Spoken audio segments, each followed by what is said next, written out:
Of course, we also have major developments in science. Evolution and natural selection are going to first be introduced as scientific ideas here. Darwin, in his work, suggesting that people and all living things evolve over time, suggests that there is no great plan to history. That there is just some sort of kind of stimulus and response, as opposed to some big mapped out scheme. It suggests it's just a random process. At first, he's opposed by clergy and educators, but pretty soon most educated people begin to accept Darwin, even religious people. Protestant ministers, particularly, will simply adopt their religious doctrine to fit in to accommodate Darwin's work. The significant pushback against Darwin actually won't come for a few decades. Originally, most church folks accepted it.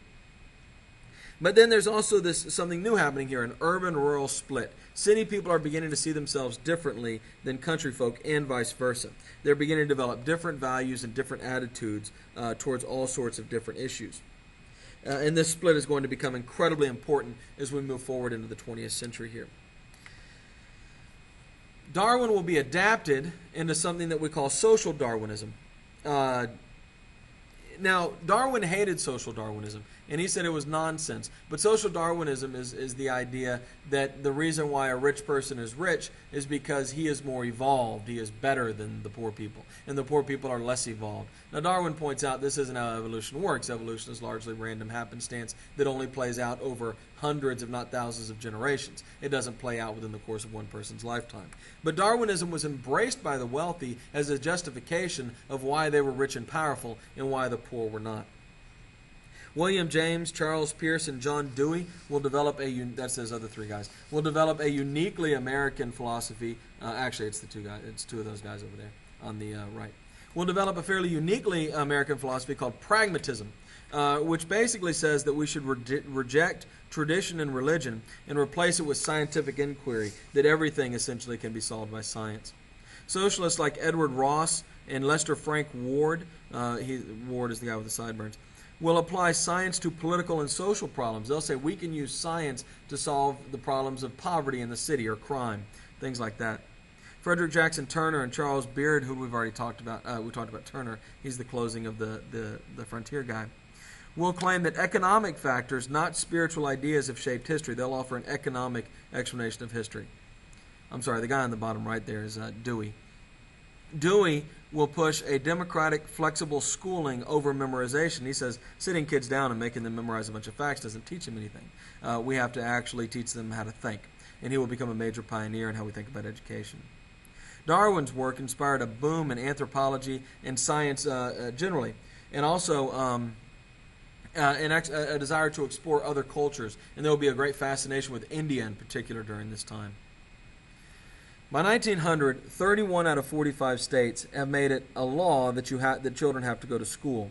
Rural areas, of course, lag behind as they either don't have these laws or the enforcement is difficult to accomplish. The South still refused to educate blacks in many cases, but we do begin to have women, or girls, I should say, in school. We've talked about attempts to civilize Native Americans by forcing them to go to school, and so that's going on as well. By the 1870s, reformers recruit Native American kids to go to Hampton, a black college. And in 1879, the Carlisle Indian Industrial School in Pennsylvania opens, but that school eventually fails due to corruption by the people administering it.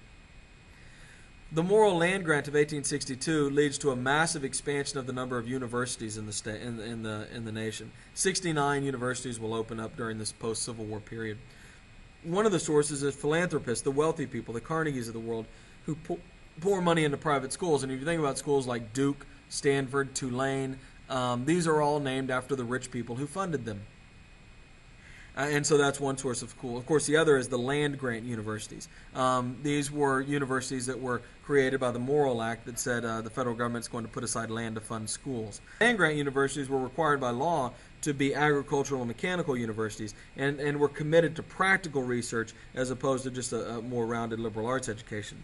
Research and development at the universities fueled the economic boom as well. So a lot of science and technology that's being developed at the university will grow the economy. And private companies began to figure this out and do their own research and development. MIT is founded in 1865, and Johns Hopkins is founded in 1876. The Rockefeller Institute for Medical Research and the Carnegie Institute, two more examples of universities funded by the rich people of the day. And by 1900, even the oldest, most established universities are working closely alongside with American corporations to develop technology for those corporations. Medicine. The idea that symptoms were caused by diseases as opposed to being a disease themselves is going to begin to gain popularity during this time. We're also going to see the development of the X-ray and the microscope to improve diagnosis, or the improvement, I should say, of the microscope. We can now diagnose successfully typhoid and dysentery, and pharmacology begins to create medicines to combat these problems. Aspirin is developed in 1899 as a kind of an all-purpose pain reliever, and we actually have chemotherapy developed right around the turn of the century as well. Blood transfusions are created in 1906 by George Crile, and by 1900 the germ theory is accepted, the idea that some germ or bacteria gets into your body and causes an infection, and that's why you're sick. Factors that lead to disease begin to be cataloged. We begin to write down, science, symptoms of diseases and stuff. Ideas like general health and preventative medicine, the link between diet, nutrition, genetics, and health are beginning to be understood. Of course, as we understand germ theory, we adopt sterilization. We begin to wear gloves, wear masks, and to make medicine safer. And soon, American doctors are among the best in the world, and foreign students will begin to come to America to study. This will lead generally to a decline in the death rate in America. Public high schools also began accepting women, but few colleges did. By 1865, there's only 3 colleges that accept women. Midwestern land-grant colleges, though, begin to accept women, plus Cornell and Wesleyan. More important to women were all-girl colleges like Mount Holyoke, founded in Massachusetts in 1836 as a female seminary to train religious folks. In the 1880s, it becomes a full college, though. At that same time, in the 1880s, Wellesley, Smith, Bryn Mawr, and Goucher all are open up as women's colleges. Columbia opens up a women's auxiliary, Barnard, which is just for women. The boys go to Columbia, the women go to Barnard. Harvard opens up Radcliffe in the same way. Colleges, the women's colleges are taught and run mostly by unmarried women. Most college graduates who are women actually never marry. Only about 25% do. And this will create a vital intellectual community of intelligent, educated women who all know each other, and that's going to be important for the women's movement going forward here.